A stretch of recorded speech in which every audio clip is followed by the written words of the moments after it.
Halo semuanya, selamat malam. Di antara hujan dan petir yang menyambar di luar ya, mari kita hangatkan dengan pembahasan salah satu kaidah yang sering muncul di UTBK, di SNBT ya, di ujian mandiri atau bahkan di ujian CPNS ya, yaitu tanda petik tunggal dan tanda petik dua. Nah, apa sih perbedaan antara kedua tanda baca ini? Mari kita bahas. Oke, yang pertama yang akan kita bahas yaitu tanda petik tunggal atau petik satu ya, yang kita sering kenal. Simbolnya itu seperti ini ya, seperti yang ada di layar, seperti ini. Nah, seperti ini ya. Titik-titik ini adalah kalimatnya nanti. Oke, tanda petik tunggal itu fungsinya ada dua. Yang pertama itu, tanda petik tunggal digunakan untuk mengapit petikan yang terdapat dalam petikan lain. Ingat ya, ada petikan, kemudian ada petikan yang kedua. Contohnya seperti ini. Tanya dia, ini kan petikan ya, kalimat langsungnya. Ku dengar bunyi. Nah, ini petikan pertama ya. Ku dengar bunyi. Nah, ini petikan lagi. Kring tadi. Kau dengar bunyi kring tadi? Nah, tanda tanya ya. Jadi, fungsi yang pertama itu untuk mengapit petikan di dalam petikan.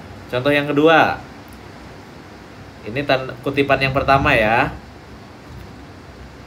Ku dengar teriak anakku. Nah, ini kan petikan yang pertama. Petikan yang keduanya itu apa? Teriakan anaknya itu, ibu bapak pulang. Ya. Nah, ini petikan yang pertama lagi. Dan rasa letihku lenyap seketika. Nah, ujar Pak Hamdan ya. Jadi, ini itu kata-kata Pak Hamdan. Petikan yang pertama ya, saya warnai berbeda saja biar tidak bingung ya. Nah, ini petikan Pak Hamdan yang warna biru ya, petikan yang pertamanya. Dan yang warna merah itu adalah petikan yang keduanya, karena itu ditandai dengan petik satu ya. Oke, contoh yang terakhir, kita bangga karena lagu Indonesia Raya berkumandang di arena Asian Games, kata Ketua KONI ya. Jadi yang ini, yang warna biru ini adalah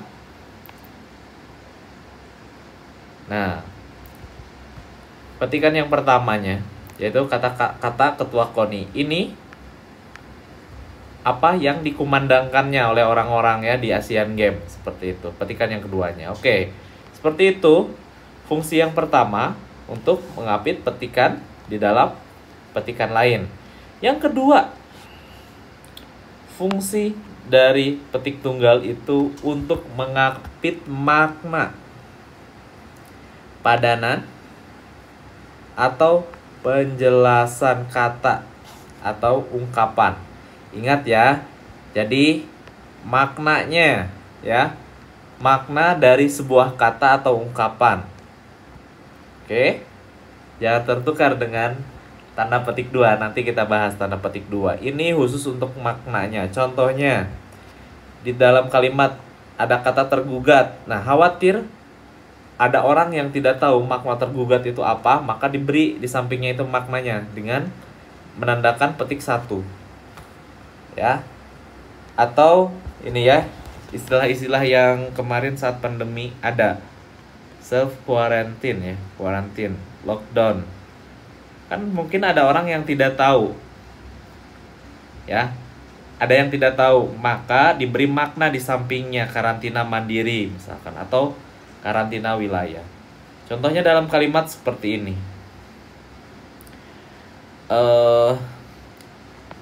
Jakarta misalkan akan melakukan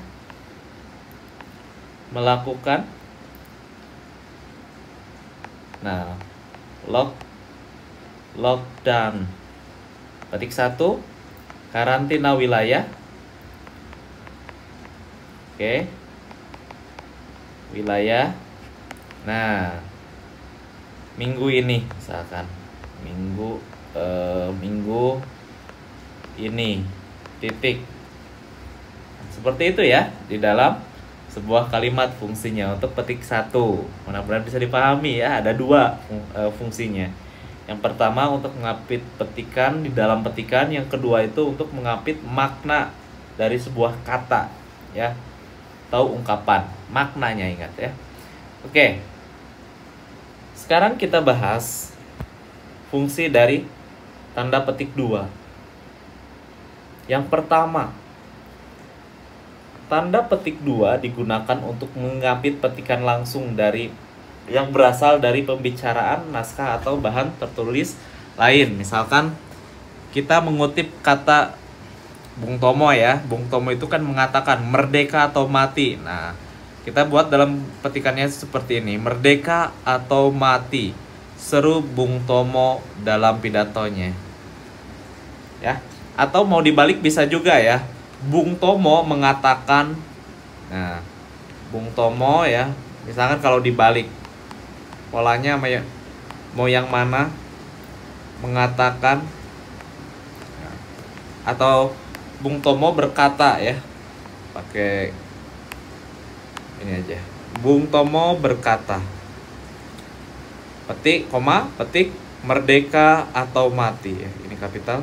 Merdeka atau mati kayak gitu. Ya. Atau ini ya, ada yang tipe seperti ini juga bisa. Kerjakan tugas ini sekarang. Perintah atasannya. Nah, ini biasanya di dalam kalimat majemuk ya, majemuk yang bertingkat. Jadi dipisah dulu.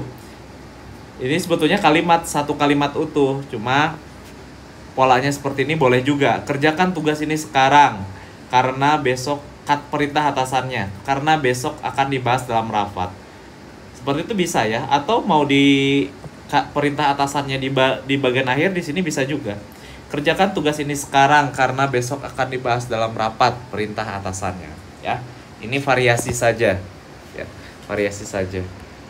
Nah, atau ini petikan, kita mengambil petikan entah itu dari naskah atau dari buku ya. Itu menggunakan tanda petik 2 juga di bagian yang kita kutipnya. Nah, bagi teman-teman nanti terutama yang akan kuliah ya, kalian nanti akan melewati S1. Syarat S1 itu lulusnya harus ada skripsi. Nah, petikan-petikan itu nanti ada di bab 2. Kalian wajib tahu ya bagaimana cara membuat petikan ya. Begitupun nanti setelah lulus kalian S2 ya harus mengerjakan tesis, sama wajib paham bagaimana cara mengutip. Oke, itu fungsi yang pertama. Yang fungsi yang kedua, tanda petik digunakan untuk mengapit. Ingat ya, di sini ada judul puisi, judul lagu, judul artikel, judul naskah, judul bab buku, judul pidato atau khotbah, tema atau subtema yang terdapat dalam kalimat ya. Itu semuanya pakai tanda petik. Oke ya. Seperti itu ya. Jadi judul-judul seperti ini yang sudah saya tandai itu semuanya tanda petik 2. Kak, kalau misalkan menulis judul bukunya bagaimana? Ingat ya, ini judul bab ya, bukan judul buku. Dipetik 2. Kalau judul buku maka ditulis huruf miring seperti contoh yang ada di sini. Oke. Nah, perhatikan hubungan antar klausa. Nah, ini bagian yang di bukunya pakai tanda petik 2. Kemudian judul bukunya ditulis huruf miring, Tata Bahasa Baku Bahasa Indonesia ya. Seperti itu. Kalian bisa lihat contoh-contoh yang ada. Misalkan ini judul lagu, tanda petik 2 ya. Ini judul puisi, petik 2. ini membaca bagian dalam buku ya, pakai pakai petik 2. Nah, kemudian judul bukunya miring. Judul makalah petik 2 ya.